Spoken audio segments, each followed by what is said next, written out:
Hey guys, it's Chloe. Welcome back, or welcome to my channel. In today's video, I have something really excited for you guys today because we're going to be installing some aftermarket upper control arms on my 3rd gen Toyota Tacoma. Now, the specific aftermarket upper control arms I installed on my Tacoma were from Element Hard Parts, and specifically, they were the Billet aluminum Uniball ones. I have personally been eyeing these ones for so long. They're the ones I really wanted, and it was really exciting getting to install them finally on my truck today. I will talk a little bit about those specific aftermarket upper control arms, but I want to make the focus of this video about the install.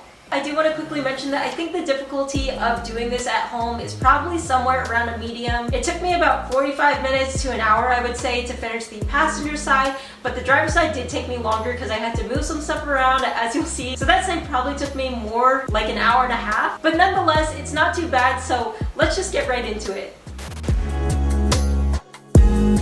So let's start out with all the tools and everything you'll need to install aftermarket upper control arms on your Tacoma. Now, no, I did install the driver's side upper control arm already, so these were all the tools I needed for this specific upper control arm kit. So just know if you get a different set of upper control arms, the tools you'll need may vary. Starting out, I have a torque wrench and a breaker bar, and I also have this tool to remove some plastic clips. I also have a hammer, and the reason for that is I've never found a way to getting around not using one when you have to remove the spindle from the existing upper control arm. I have a 6mm Allen wrench, a 17mm, and a 19mm wrench. I have a couple of different socket sizes. Specifically, the ones I'll be using is a 10mm socket, a 17mm socket, a 19mm socket, and a 21mm socket. I like to use my Makita for those. I also have a pair of mechanics gloves. I also am going to be using some anti-seize, and then I'm also going to be using vice grips because we're going to need to bend the fender in order to take out the really long existing upper control arm bolt and put that same existing bolt back. And then lastly, of course, I have my Element Hard Parts upper control arm kit. Here are the instructions so you can see exactly what kit I got. It works for 2005 and up Toyota Tacomas, 2-wheel drive or 4-wheel drive. These are fantastic because they come pretty much fully assembled except for the dust cap. So I have to put the dust cap on the driver's side still, but it's just nice that we don't have to put this specific arm together. I did want to show you this real quick before we put this one on the truck. Straight out of the box, this is exactly what you get. They come pretty much completely assembled and ready to be put just directly on your truck. Now, what I mean by that is that, as you can see, the 1-inch Uniballs are already in, so you don't have to press them in, which is what you have to do for a lot of aftermarket kits, which really just takes a lot of time. They already put the snap rings and anti-seize in here for you, and they also set the rod ends to factory specs. So like I said, you could just directly put these on the truck without having to do all this assembly. So that's another reason I went with this kit, and I just wanted to point that out before we put it on the truck. But now, let's get into the install. The only other two things that you'll need is a jack and at least one jack stand. And for my jack, I am using my Pro Eagle 2-ton jack.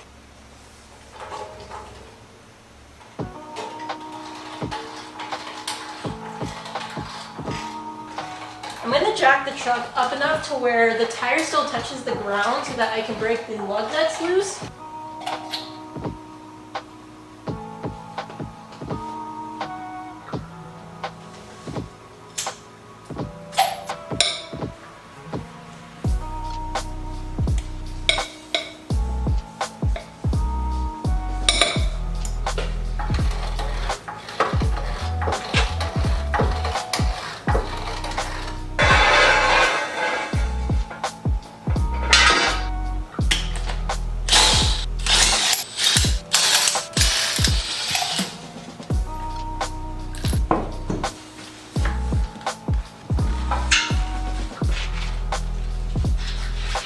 So the first thing we're going to have to do is disconnect the sway bar, but since we're only doing one side of the truck at a time, in order to make it easier to disconnect the sway bar, rather than jacking up that side of the truck, I'm just going to lift the lower control arm. So I'm going to start by disconnecting the sway bar link from the spindle, and to do that I'm using my breaker bar with my 17mm socket. And then because this bolt can spin as you're removing this nut, you can use a 6mm Allen wrench to hold it in place.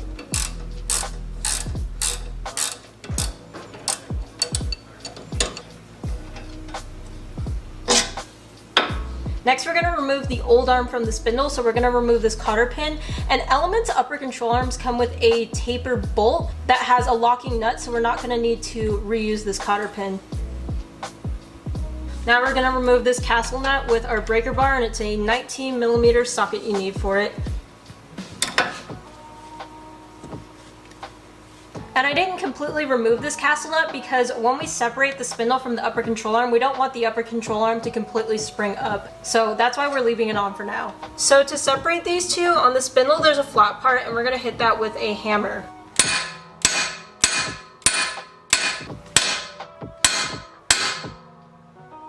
Okay, so now we can take this castle nut off, and again, it's a 19.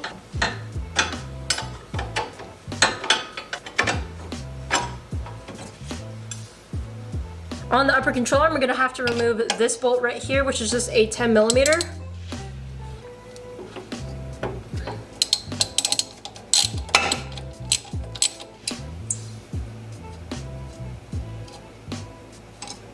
So next there are these two flaps that just kind of cover up the fender. So we're gonna use this little pry tool to pull some of the plastic clips so that we can expose them so that we can get more clearance to remove the upper control arm bolt.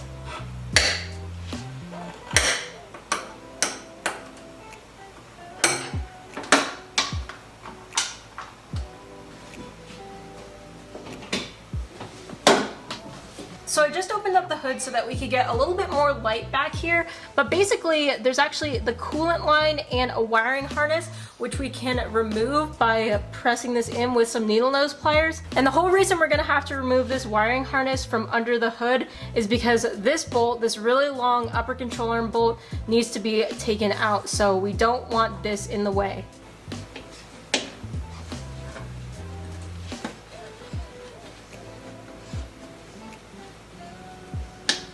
The next thing I'm going to do is take my vice grips because we're going to need to bend this part of the fender in towards us in order to clear more space for that bolt. Just be careful here that you're not actually grabbing that wiring harness that we just moved away.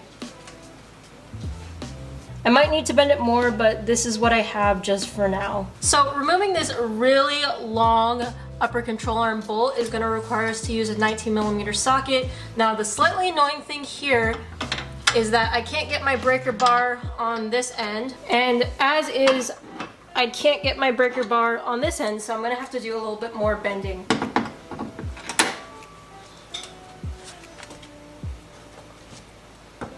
Okay, so after quite a bit of bending the fender, I can finally get my breaker bar on this.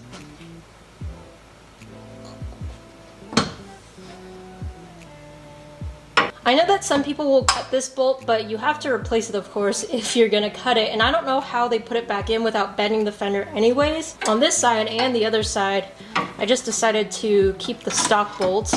Now we can remove this nut.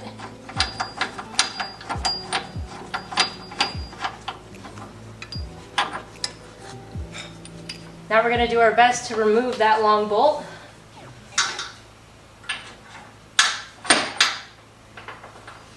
I think it's still hitting something, so I'm gonna look underneath the hood.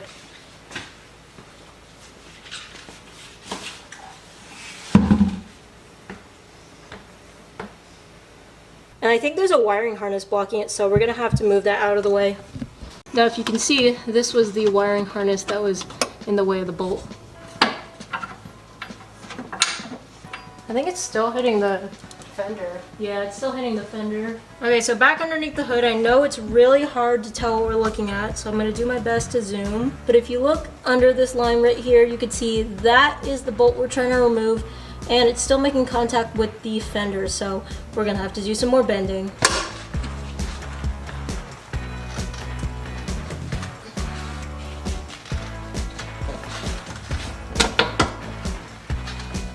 Alright, so as you can tell, I had to do quite a bit more bending because the tolerances are just so tight, but I finally was able to clear it. As you can see, you can kind of shift the upper control arm to control where the bolt's coming out of.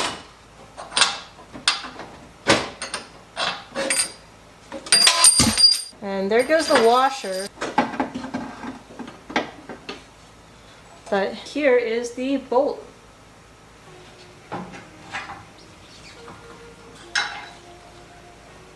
And there it is, the stock upper control arm off the truck. Next, we're gonna put our new upper control arm in. So I just lined it up on this side where the bolt goes through.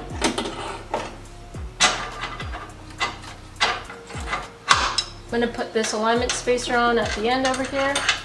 And then we're gonna add our stock nut and washer to the other end. Next, I set my torque wrench to 85 foot-pounds for this bolt.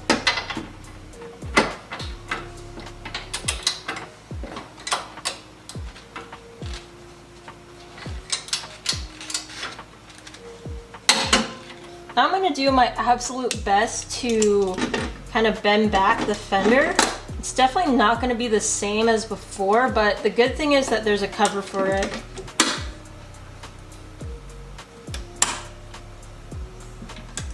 So that was kind of the best I could do, bending it back. It's always going to be a little bit ugly, but we're going to get to cover it up. First, we're going to snap our wiring harness back in place. Then we're going to snap this cover back in place to hide the ugly work. Okay, so now we're going to attach our new upper control arm to our spindle.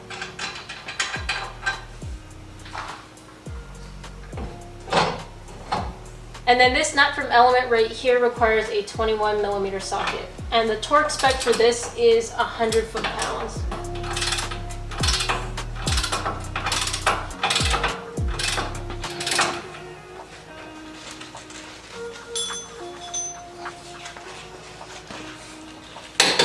And then next we want to make sure we don't forget to reconnect the brake line. And then because of the design of these Element upper control arms, the bolt is kind of in one of these divots, so they give you a little spacer.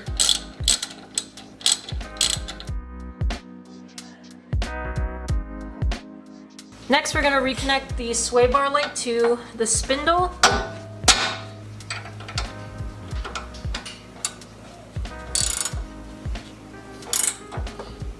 And then for this guy, set the torque wrench to 53 foot-pounds.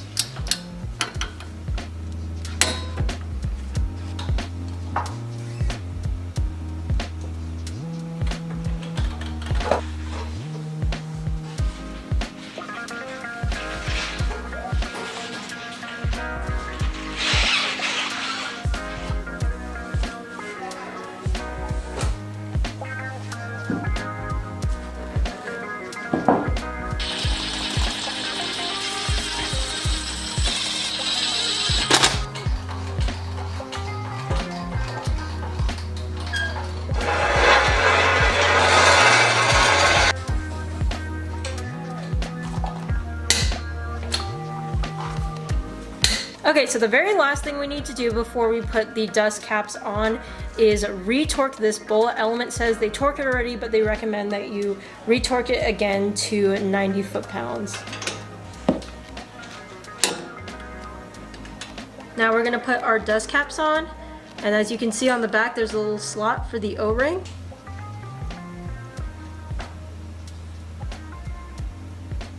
And we're gonna use a little blue Loctite on the bolts that we put in on the dust caps.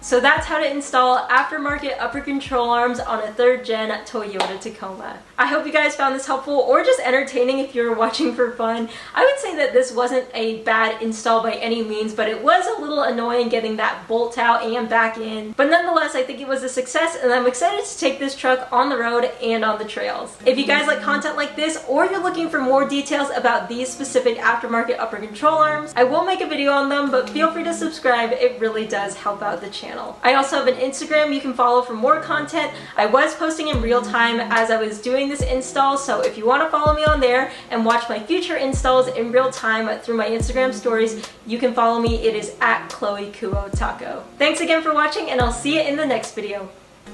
Bye guys.